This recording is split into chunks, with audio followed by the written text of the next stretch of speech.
Hello everyone, I would like to talk about Club of Rome today, and this is a very important report which was written in 1970s. The reference book I have benefited was edited by Andre Weintraub, Eli Schwartz, and Richard Aronson, and there is a special section in this book which is related with the Club of Rome model. It was written by Scheisser. It was nicely written. As all we know, the Club of Rome in April 1968, a group of 30 people from 10 countries, scientists, educators, economists, humanists, industrialists, and national and international officials gathered at the Academia WE in Rome at the instigation of Dr. Aurelio Pecchi, an Italian industrialist and economist. They came together to discuss astonishingly broad subject of the state of humanity in the late 1960s and what would be happened in the future. The Club of Rome is particularly interested in the analysis of the developing world system and trends, especially increasing world population and pollution levels, the depletion of natural resources, and the need for an ever increasing food supply. They then published the report The Limits to Growth in 1972 under the presidency of Dennis Meadow, as can be seen in here from MIT. These are the core teams prepared that report and attended the meetings. The Club of Rome model is the first attempt to analyze the assessment of the entire world system. The model aimed to provide long-term projections of important factors such as world population, pollution per capita, food supply, natural resource use,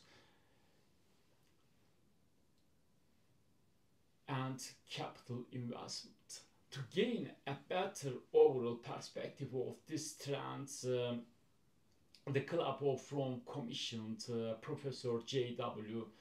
Forrester of MIT to conduct a quantitative analysis of the world system. Specifically, the club sought a comprehensive analysis that included the interactions of all important factors affecting the developing world food system. Professor Forrester applied a mathematical modeling and computer simulation are applied to the quantitative analysis of complex systems. Forrester's analysis resulted in a preliminary model commonly referred to as World 2, which is described and documented in detail in his book World Dynamics. World 2 major outcomes worldwide were population, pollution level, natural resource level, total capital investment in agriculture, and quality of life. Forrester summarized the World 2 model in his book as follows. Firstly, he defines that industrialization may be a more fundamental disturbing force in the world ecology than is population. In fact, the population explosion is perhaps best viewed as a result of technology and industrialization. Medicine and public health are included as a part of industrialization.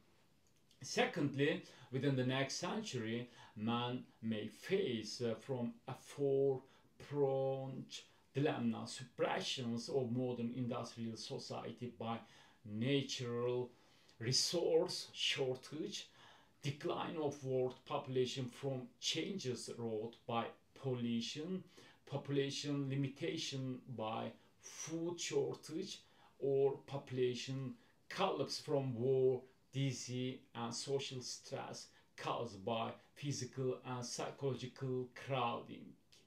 Thirdly, we may not be living in golden age when, in spite of a widely acknowledged feeling of malaise, the quality of life is on average higher than even before in history and higher now than the future offers.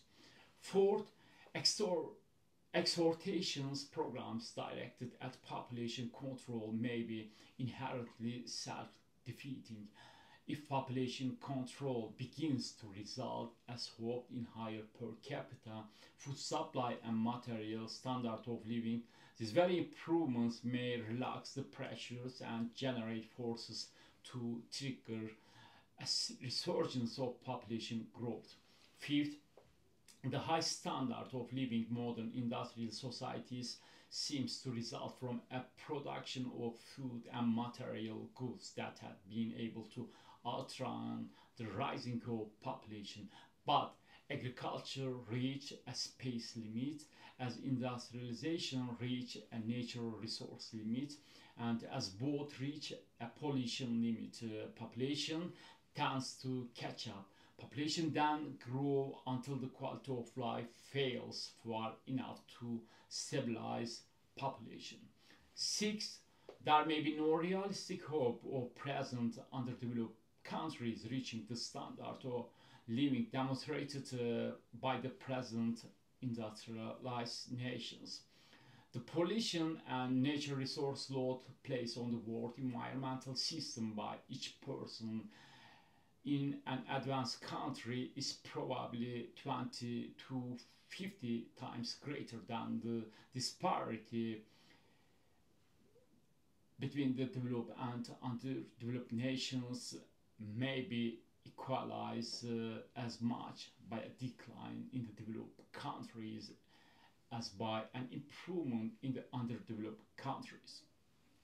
Seventh, a society with a high level of industrialization may be non-sustainable. It may be self-extinguishing if it exhausts the natural resources on which it depends, or if unending substitution for declining natural resources were possible, a new international strife over pollution and environmental rights might pull the average worldwide standard of living back to the level of a century ago. Lastly, from long view of 100 years hence, the present efforts of underdeveloped countries to industrialize may be unwise. They may now be closer to an ultimate equilibrium with environment than are the industrialized nations. The present underdeveloped countries may be better conditions for surviving forthcoming worldwide environmental and economic pressures than are the advanced countries.